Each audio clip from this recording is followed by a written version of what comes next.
सबसे पहले, सबसे तेज आप देख रहे हैं क्वेश्चन न्यूज, खबर वही जो जनता ने कही। यूपी के कौसाम्बी में चोरों ने बड़ी घटना को अंजाम दिया है। बीती रात चोरों ने कोकराज थाना इलाके के जलालपुर बोरियो गांव के समीप इंडियन ऑयल की बरौनी पाइपलाइन तोड़कर टैंकर में लगभग 12,000 लीटर डीजल की चोरी किया है। इंडियन ऑयल के अफसरों के अनुसार तकरीबन 9 लाख की कीमत का डीजल चोरी हुआ है। चोरों ने आधी रात के बाद 2 बजे से लेकर 2:30 के बीच घटना को अंजाम दिया है। प्रयागराज डिपो में डीजल का प्रेशर कम होने पर चोरी की जानकारी हुई तो सुबह से ही अफसरों की टीम घटनास्थल की खोजबीन में जुट गई। दोपहर बाद उन्हें पाइपलाइन क्षतिग्रस्त मिली तो डीजल चोरी की जानकारी हुई।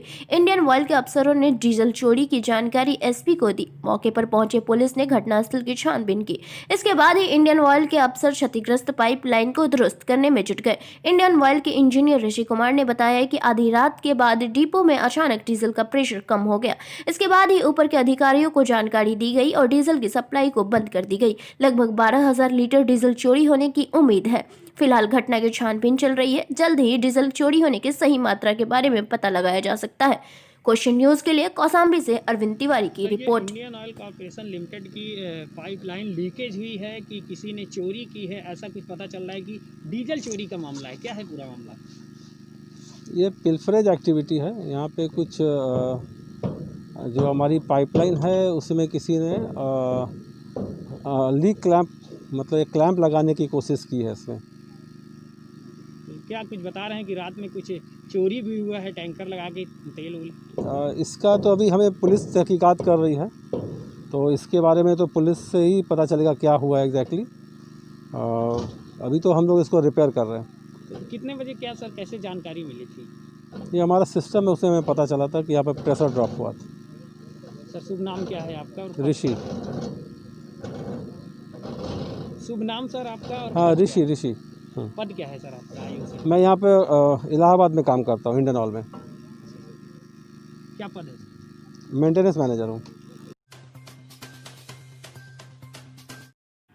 वहीं सुल्तानपुर में मकर संक्रांति के अवसर पर पुलिस अधीक्षक डॉक्टर अरविंद चतुर्वेदी द्वारा अनोखी पहल शुरू की गई है। पहली बार पुलिस लाइन में बृहद स्तर पर पतंगबाजी का प्रतियोगिता आयोजन करवाया गया, जिसमें लखनऊ से भी कई पतंगबाज बुलाए गए और पतंगों पर कोरोना से बचाव को लेकर तरह तरह के स्लोगन लिखे गए और कटने के बाद ये स्लोगन पतंगों के जरिए दूर दराज लोगों तक पहुंचेंगी और लोग उससे जागरूक होंगे। क्वेश्चन न्यूज के लिए सुल्तानपुर से कपिल देव शुक्ला की रिपोर्ट। सर, ये क्या उद्देश्य था आज पतंगबाजी कराने का आपके लिए? ठीक है, सबसे पहले तो आपके चैनल्स के माध्यम से मैं पूरे सुल्तानपुर के जनपद वासियों को मकर संक्रांति की शुभकामनाएं दे रहा हूं। मैं लखनऊ का रहने वाला हूं और वहां पारंपरिक रूप से मकर संक्रांति और दिवाली के अगले दिन पतंग का त्यौहार होता है, जिसे हम लोग जमघट कहते हैं। पतंग भारत का एक ऐसा खेल है जो कोविड को देखते हुए सोशल डिस्टेंसिंग का संदेश देता है। डिस्टेंसिंग के साथ खेले जाने वाला भारत मूल का ये खेल है जो बड़ा पॉपुलर है और इसके माध्यम से हम तमाम तरह के संदेश दे सकते हैं। हमने कोरोना को देखते हुए इन पतंगों पर स्लोगन्स प्रिंट कराए हैं जो कोरोना के निर्देश हैं, उन्हें सरल भाषा में लिखवाया है और सैकड़ों की तादाद में आज यहाँ पतंग उड़ेंगी, कटेंगी। वो शहर के विभिन्न क्षेत्रों में बच्चों द्वारा प्राप्त की जाएंगी, जिसे पतंग की भाषा में लूटा जाना कहा जाता है, लूटी जाएंगी और ये संदेश घर घर तक पहुंचेगा। लोगों में उत्साह आएगा। कोरोना के चलते लोगों में बड़ा हतोत्साह की भावना आ गई है और हम ये चाहते हैं कि पुलिस लाइंस में ये जो हमारा कार्यक्रम चल रहा है पतंगबाजी का, इसमें अधिक से अधिक लोग जुड़ें। जनता के बीच ये संदेश जाना चाहिए कि इस कठिन परिस्थिति में भी हमको अपना उत्साह बनाए रखना चाहिए। मैं बताना चाहता हूं कि पतंगबाजी बड़ा एक भारत का पारंपरिक खेल है जिसमें लठदार, चाँद तारा, तमाम तरह की ऐसी पतंगें बनती हैं जिनका अपना संदेश होता है। स्वतंत्रता संग्राम में भी पतंगों का बड़ा विशेष योगदान रहा था, जहां हम पतंगों के माध्यम से स्वतंत्रता संग्राम के संदेश उस समय दिया करते थे जब ब्रिटिश राज की बड़ी शक्ति हुआ करती थी। इस माध्यम से हम लोग संदेश देते थे और आज भी हमारे पास बहुत सी ऐसी चीज़ें हैं। हम आगे ऐसा अभियान चलाएंगे जहां हम यातायात के नियमों का उल्लेख पतंगों में करके पतंगें मोहल्लों में उड़वाएंगे, जिससे लोगों में एक जागरूकता है यातायात के विषय में। आम सुरक्षा के संबंध में भी इस पर स्लोगन्स लिखवा के आगामी दिनों में उड़ाए जाएंगे। आज ये कार्यक्रम पुलिस लाइन में हो रहा है, लेकिन आगामी जो कार्यक्रम है हम शहर के विभिन्न पार्कों में, मोहल्लों में करेंगे, जहां अधिक से अधिक लोगों की सहभागिता हो सके। सर कोई बाहर से कोई पतंगबाज आया है एक्सपर्ट? हमारे साथ मुन्नू साहब हैं, पतंगबाज जिनको मेरे अनुरोध पर लखनऊ से आए हुए हैं।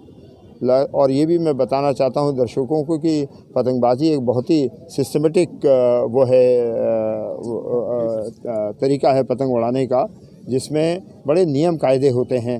हमारे साथ लखनऊ से बुजुर्गवार सैयद साहब आए हुए हैं, जो पतंग की कॉम्पिटिशन्स होते हैं उसमें ये रेफरी रहते हैं, और ये पतंग के अपने अपने नियम होते हैं।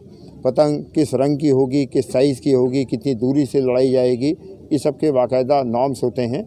सुल्तानपुर में भी पतंग के शौकीन लोग हैं। यहाँ काइट क्लब अगर नहीं होगा तो मैं प्रयास करूँगा कि काइट क्लब भी यहाँ पर बनाएं और उत्तर प्रदेश काइट क्लब से उसे जोड़ा जाए। वहीं इस वक्त की बड़ी खबर ललितपुर से। एयरपोर्ट के विकास को लेकर प्रदेश के मुख्यमंत्री से सैद्धांतिक अनुमोदन की सौगात मिलने से जनपद वासियों के खिले चेहरे। प्री फिजिबिलिटी रिपोर्ट के अनुसार ATR 72/Q 400 प्रकार के विमान उतारे जाने के लिए एयरपोर्ट को किया जाएगा विकसित। क्वेश्चन न्यूज के लिए ललितपुर से सुनील जैन की रिपोर्ट।